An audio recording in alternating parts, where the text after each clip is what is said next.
break 2 legs.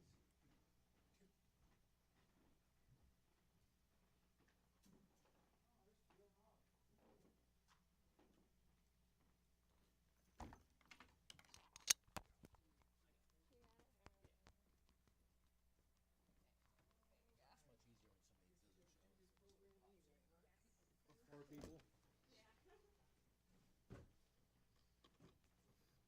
Nobody likes me anymore.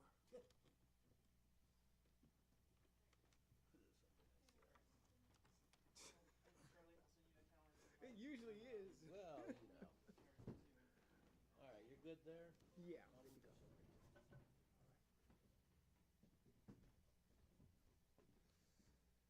Let's see here.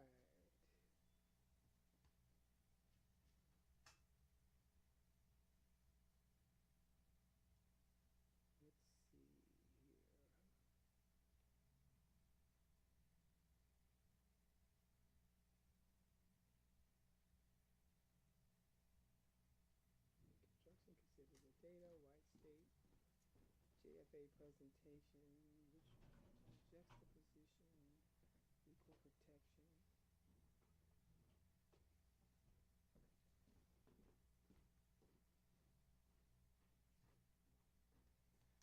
Let's see.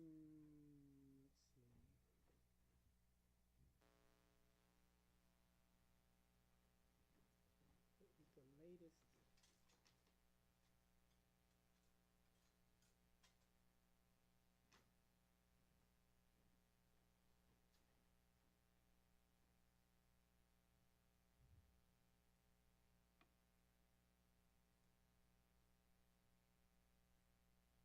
You?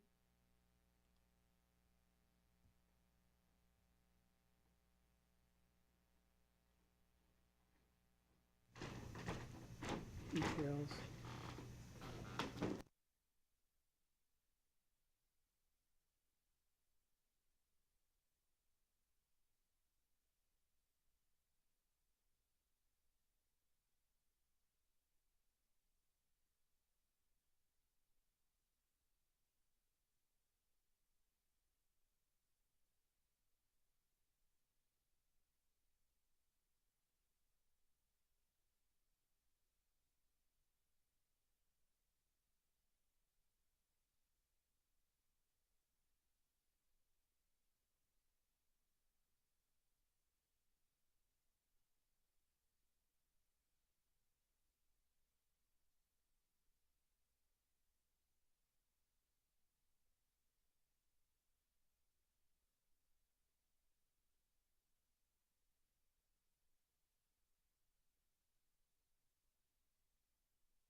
Yep.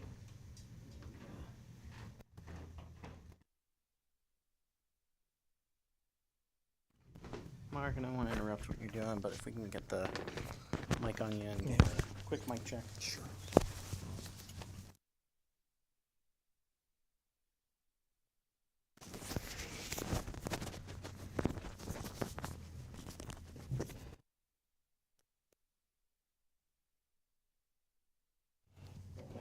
Mark, Mike.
can feel it in my bones. 4, 3, 2, 1. Oh. Good evening, Reverend Mark Hughes, the Executive Director of the Vermont Racial Justice Alliance. You've caught me again on Juxtaposition. And tonight, the program, What's a Brave Little State to Do? What is a brave little state to do? Again, these are issues affecting black folks and black folks affecting change. Juxtaposition, Vermont Racial Justice Alliance television production. I'm holding here, I've got here just at the top is addressing racial disparities in homelessness in Chittenden County. And it's ominously, it's dated in 2019. And I was just looking through this before the program started, and I was thinking, gosh, it doesn't seem like things are getting any better. In fact, it seems like things are getting worse. What's a brave little state to do? What's a brave little state to do? Also, I've got here in front of you this is the report. Oh gosh, you'll enjoy this. So this is the report of the City of Burlington Reparations Task Force. Yeah, that's right. You didn't mishear me. This is a report from the City of Burlington. It's the Reparations Task Force, their report, and this came out in 2024. This is real. This is a real report, but it's so quiet. Nobody's really talking about it. So we'll come back to this later on in the program, but many people don't know that the City of Burlington actually has a task force, a reparations task force, and it was commissioned, I think, in 2020, and this was one of the reports that came out of it, but it's really quiet. So I'll tell you more about it later. Definitely want to tell you a couple things, but meanwhile, what is a brave little state to do? I want to share with you a couple things on the Truth and Justice series. First of all, the fourth Tuesday, want you to know, I want to invite you out the Truth and Justice series, a year-long journey that explores the profound importance of truth in confronting our shared history.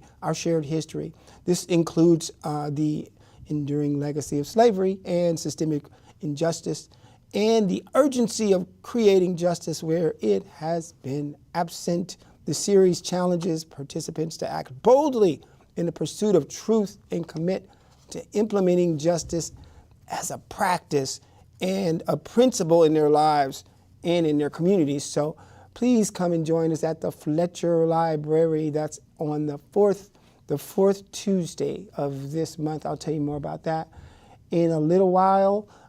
It's at 5:30, and we're usually in the Fletcher room, and sometimes we're in the Pickering room, but just look for us on the board when you come in the library. Lots of great discussions that we're having there.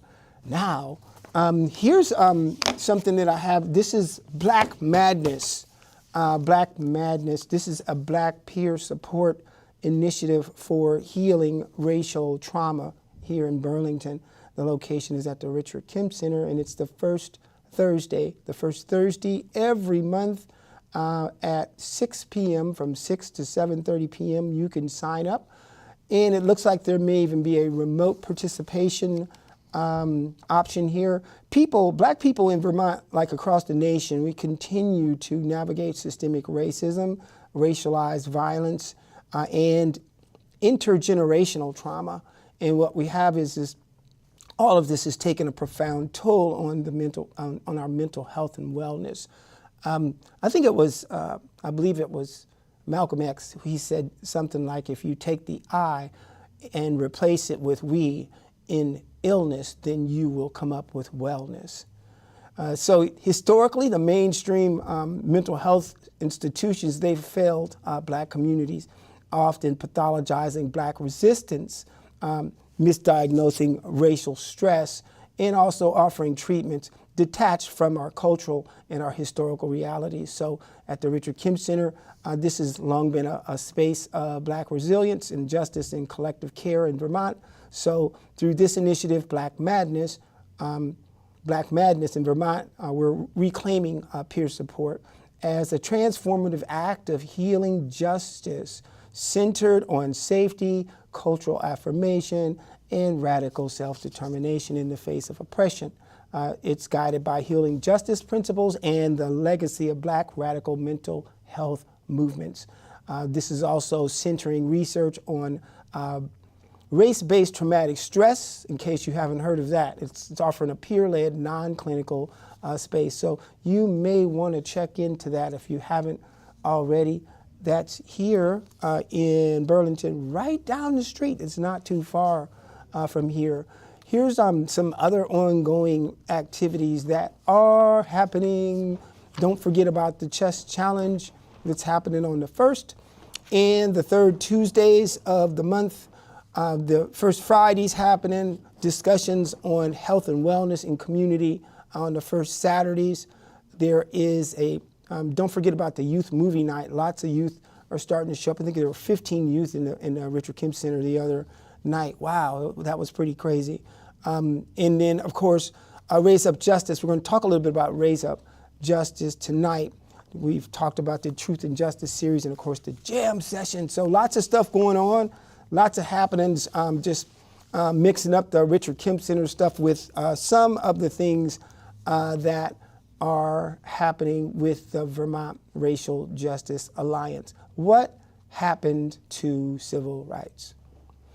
What happened to civil rights? The Department of Justice, the Civil Rights Division, and all other federal civil rights divisions have decommissioned. They've been gutted or they've been politically repurposed. All the funding that was designated for programs addressing disparate adverse impacts caused by systemic racism, they've been cut.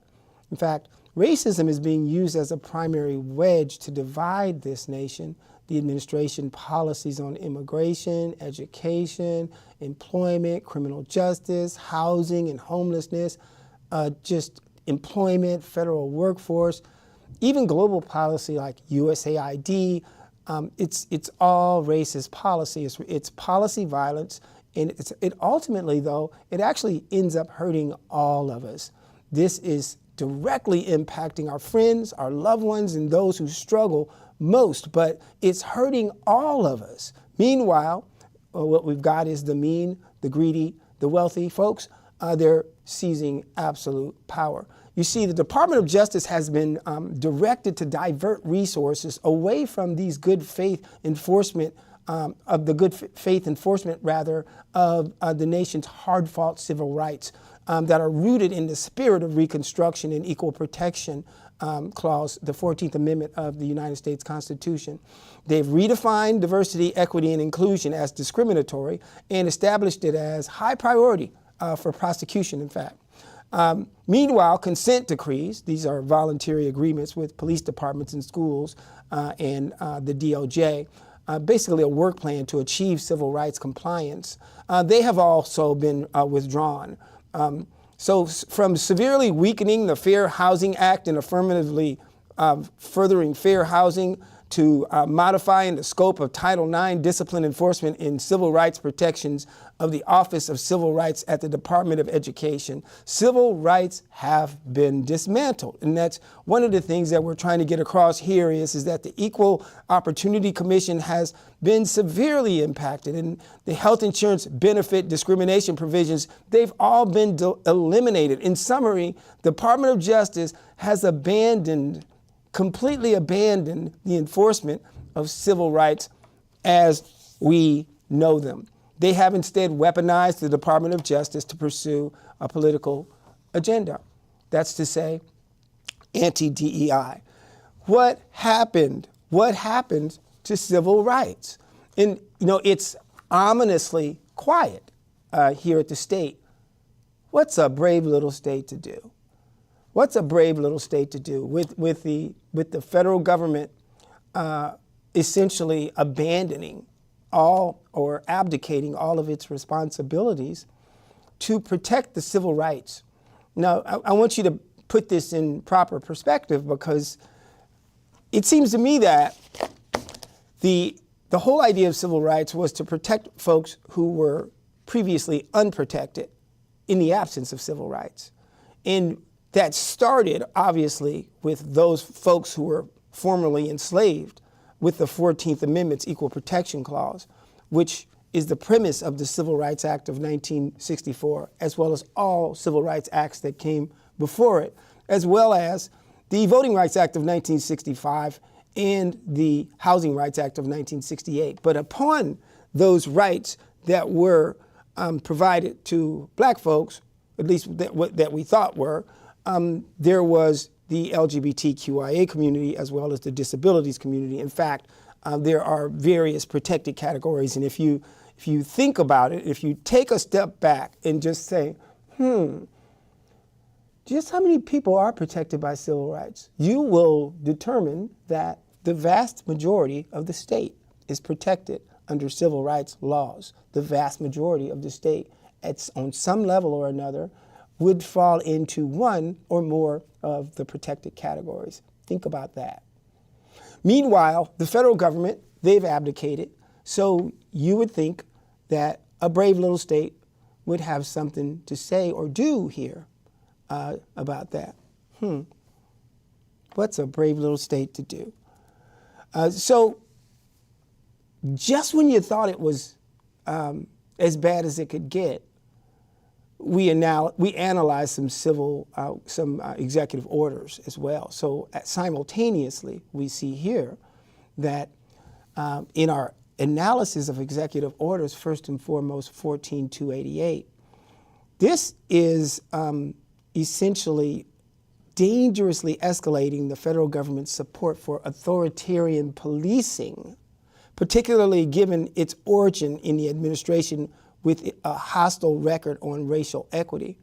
The order purports to protect citizens, but its structure and its rhetoric mirror the past state actions used to suppress black resistance and to shield law enforcement from accountability. So some of the things that we see in 14288 is the Attorney General establishes a framework to provide legal assistance and, quote, indemnification to officers who face civil and criminal liability. Another thing that this executive order is doing, and it is not challenged, the Department of Justice is ordered to review and revise all existing, you guessed it, consent decrees. These are the consent decrees aforementioned, the ones that were previously being held in law enforcement agencies as well as school districts. They have all been lifted. But wait, there's more. 14288 also invests in the prison infrastructure and modernizing the data systems, crime data systems, as well as increasing distribution of excess, get this, military equipment and security assets to law enforcement agencies. That's right, all 18,000 of them across the United States.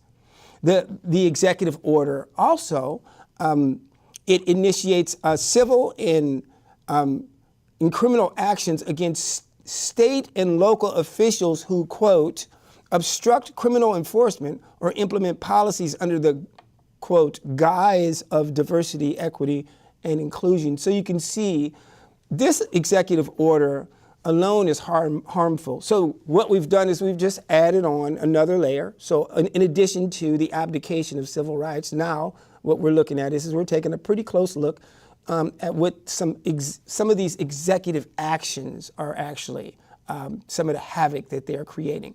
Let's look at another one. Here's one called 14159. 14159 has drawn strong criticism for its potential to disproportionately and adversely impact communities of colors. See, while Section 6 of the order focuses on establishing the Homeland Security Task Forces, we'll talk about what that is in a minute, in its broad context within the executive order and its potential for discriminatory enforcement have led to significant concerns about potential adverse outcomes. For example, the executive order's overall focus on enhanced enforcement and removal, combined with the creation of the new task forces involving state and local police, significantly raises the risk of racial profiling. So what we know is the American Immigration Council notes that the programs like 287G agreements, which Section 6 expands, have a documented history of racial profiling. So what we know here is that Section 6 of this executive order implements this Homeland Security Task Force. So we've got all kinds of challenge here, ranging from the erosion of trust, because the use of local and state police and federal immigration enforcement actually blurs the line between community policing and federal immigration agents.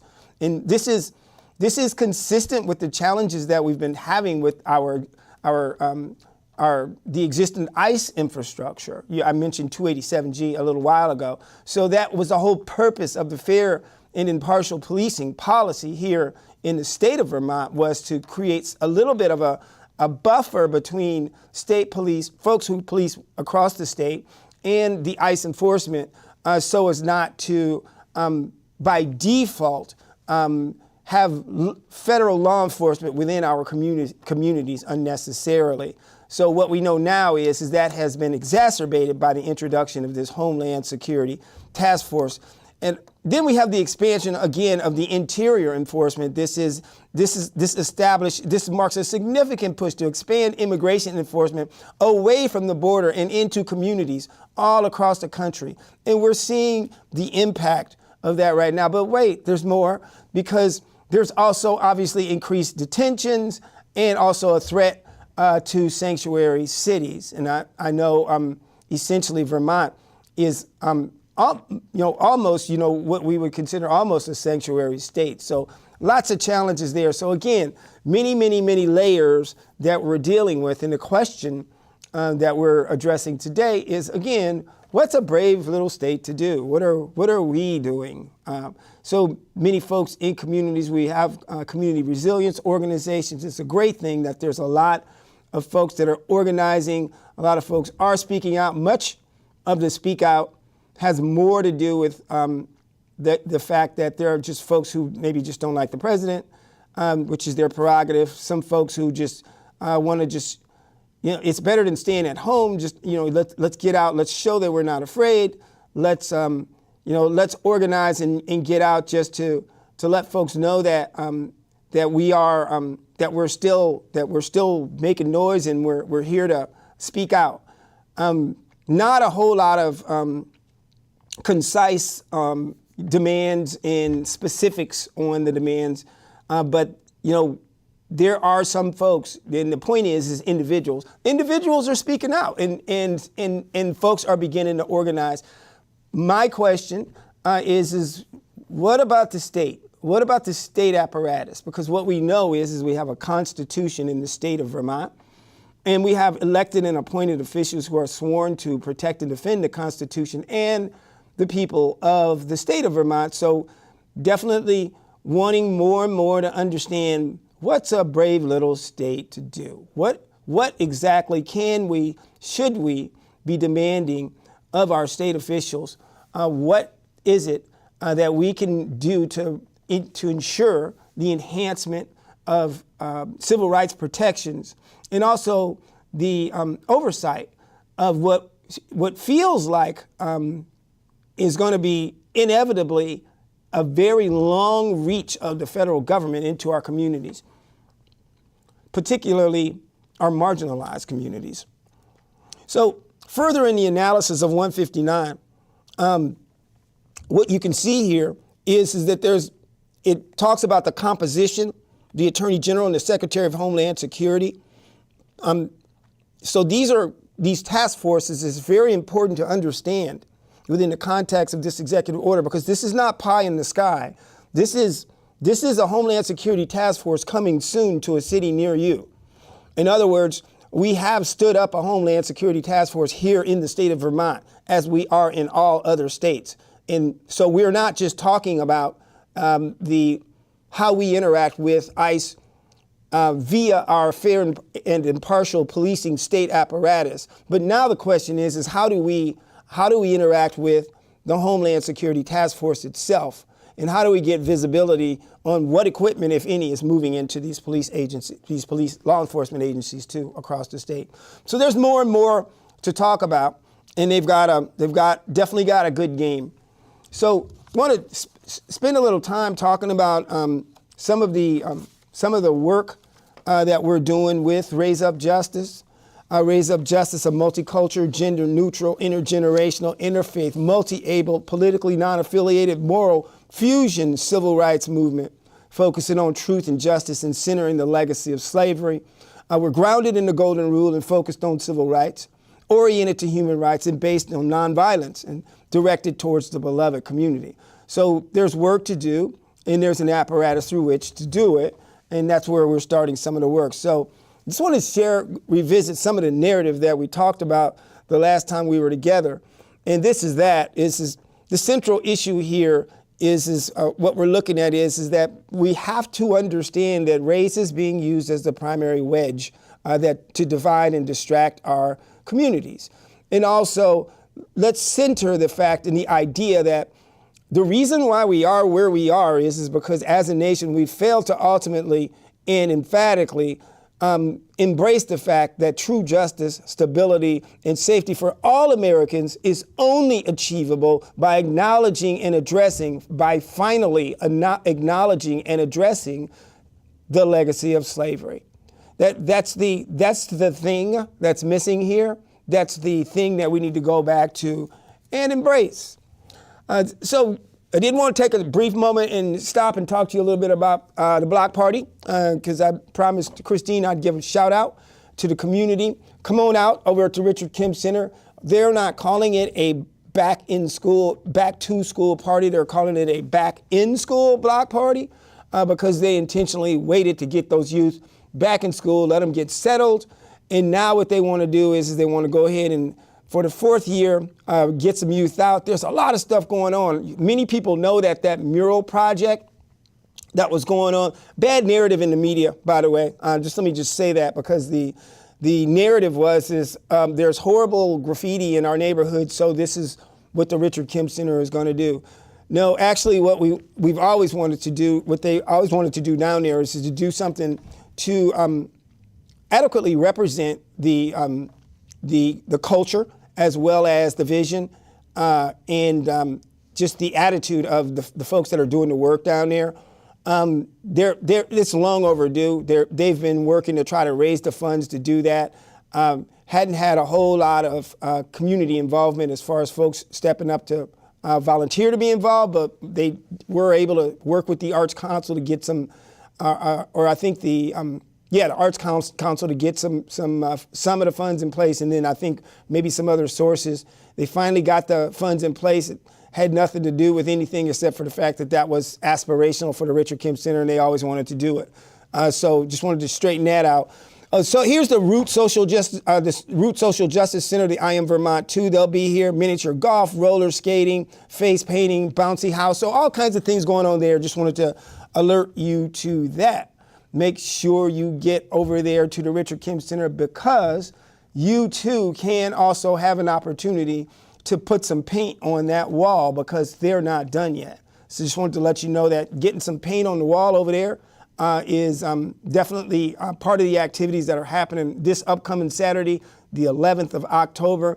Get over there between the hours of 12 and 5. And there will be some great things happening. I think the group of folks that are doing work out of the YMCA, the folks that are doing the mentoring out of Winooski, a bunch of community organizations are there. So what about those demands? Check this out. This is what I came to tell you. So in the last few minutes here, we're going to talk a little bit about some of the demands, and this would be the demands of the legislature. So on the legislative side, because of the house fire, the dumpster fire that we have going on at the national level, what's important is that we double down on the state. Why is the legislature not in session right now? Don't answer that. Ask the legislature to get back in session. They can do so with their own authority in Act R-188, which they passed right before they left session. Ask them to prioritize enhancing equal protection, civil rights, and laws that are addressing disparate impacts of systemic racism and other forms of oppression. This is an emergency. This is not normal. What we're experiencing right now is not normal. It is not normal. It is not normal what we're experiencing right now. This is an emergency. This is an emergency. This is an emergency. So if it's not normal, then we shouldn't be doing normal things. It is normal that the legislature not be in session right now. That's normal. This is not normal. Ask the legislature to pass some laws related to enhancing civil rights funding and enforcement. Ask them to establish state consent decrees. Ask them to create disparate impact laws.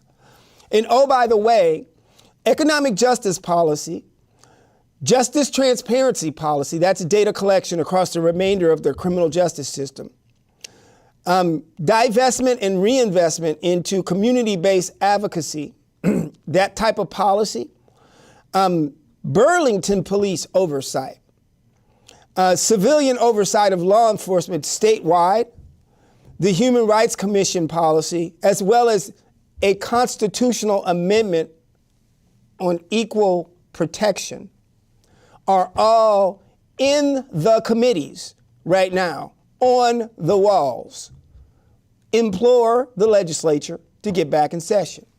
Implore the legislature to get back in session. Also, here's some stuff for the governor.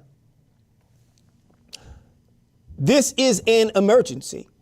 When we identified an emergency with the COVID, outbreak, the emergency, the governor, in fact, declared an emergency here in the state. Right now, we have no federal civil rights whatsoever. And I don't know whether anybody noticed, but the building's burning down right now. And the governor does have constitutional emergency powers that he could invoke that would essentially provide him access to additional resources and enhance his powers. Secondly, the governor, since the legislature, the president pro tem and the speaker are either unwilling or unable to call the legislature back into session right now, watch this. The governor can do it by his constitutional authority. That is the governor's inherent constitutional authority to call the legislature back in session. Ask the governor, call 828-3333 or go on the governor's website and ask the governor, call the legislature back in session. Call the legislature back in session so they can do the business of the people in the people's house. The governor can also issue some executive orders. He can prohibit military equipment transfers to state police. And if he doesn't choose to do that, he can also call for oversight. He could just say, hey, here's the protocol. This is what you need to do. He can also establish a protocol for communication with Homeland Security, very similar to what we are doing with the fair and impartial policing policy. Ask the governor to create a whole of government approach, a programmatic approach to racial justice as well. There are some demands for the mayor. We're going to get them out on our website. I'm just going to briefly go over some of them, but very similar to the governor. Some of them could involve the oversight of transfers of equipment to policing, the Homeland Security Task Force. And there's a whole bunch of stuff about the REIB and just the whole of government approach to racial justice. There's a whole bunch of stuff that we can ask for there. I'm going to also go back to the demands of the racism and public health emergency, the commitments that the city made, and then the creation of the a civil rights office in the city. So lots of stuff to do. There's some stuff that you can grab out on our website if you want to go out and take a closer look at this Raise Up Justice campaign.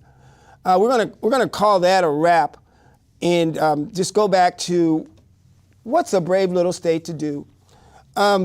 Issues affecting black folks affecting change. We're here, Juxtaposition. What we want to do is we just want to make sure that we're taking the time as a state to address this emergency that we have from the national level. Juxtaposition, issues affecting black folks affecting change. Thanks again for another episode. What's a brave little state to do?